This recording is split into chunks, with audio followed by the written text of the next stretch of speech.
Това ще доведе до развитие на приемната грижа и осиновяването.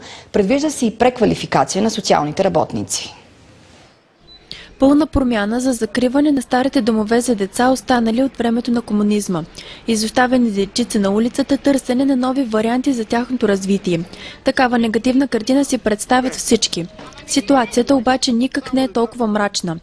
Нови институции ще приютят изоставените деца, както и тези с умствена изостаналост и увреждания. Общините обаче до края на годината ще могат да започнат изграждането на новите центрове за настаняване. Ново строителство, по-добри условия, детски площадки и повече грижи обещават от регионалното министерство. Тези институции, в които тези деца в момента са настанени, институции от казармен тип, бих казала, са именно те потискат развитието на тези деца. Целта е да предоставим такива условия и такова настаняване, че те да бъдат настанени на ново място, на едно място, там където е необходимо децата да живеят и няма как да бъдат върнати обратно при семействата им, е да живеят максимум от 8 до 10 деца. За да се случи тази приказка за децата в домовете, е нужно да се развие осиновяването и приемната грижа.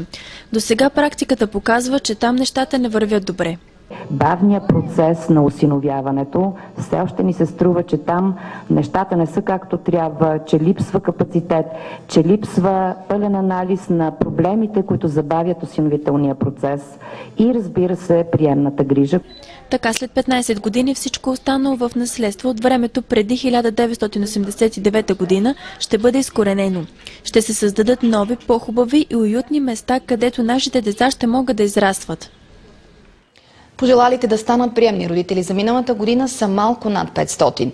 Едва 200 обаче са получили дете, за което да се грижат. Трудно ли се изминава бюрократичната стълбичка и колко трябва да чакаме, ако искаме да се грижим за едно дете? Вижте в репортажа на Теодора Николова и Тодор Русанов. Мирослав и съпругата му от години помагат на различни домове, но с времето се убеждават, че тази помощ не е достатъчна. Поискали да направят нещо повече за тях. Преди повече от половин година кандидатстват, за да получат шанса да се грижат за дете от социален дом. Попълват и подават много документи. Сега вече са на последен етап и остава само най-важното – окончателното одобрение, и не спира да се надяват.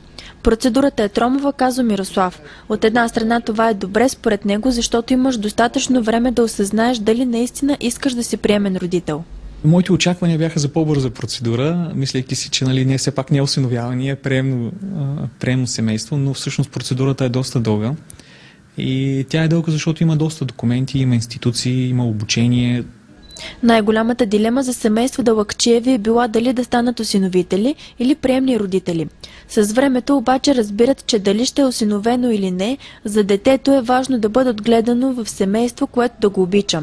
Мирослав е много щастлив, че всичките им приятели ги подкрепят в желанието им да приютят сираче. Някои си мислят, че е много рисковано, но повечето са наистина много щастливи. Семейство Далакчиеви имат своя момиченце на 4 годинки, на което вече разказват за новия член на семейството. Свързва за това, че идва едно малко детенце, което е останало без грижа от страна на родителите си и че ние ще му помогнем за известно време да живее заедно с нас и ние да му бъдем като майка и татко. И е много щастлива, между другото, защото ще има някой, с който да си играем.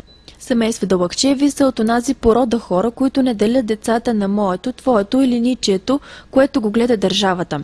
За тях всяко едно дете е дете, което се нуждае от любов. И ако ентусиазмът, състраданието и милосърдието на тези хора стане заразен, ще можем да кажем, че не сме лицемерите, които пишат планове и програми, за да закрият домовете за сираци. Новините на BBT продължават. Останете с нас, за да разберете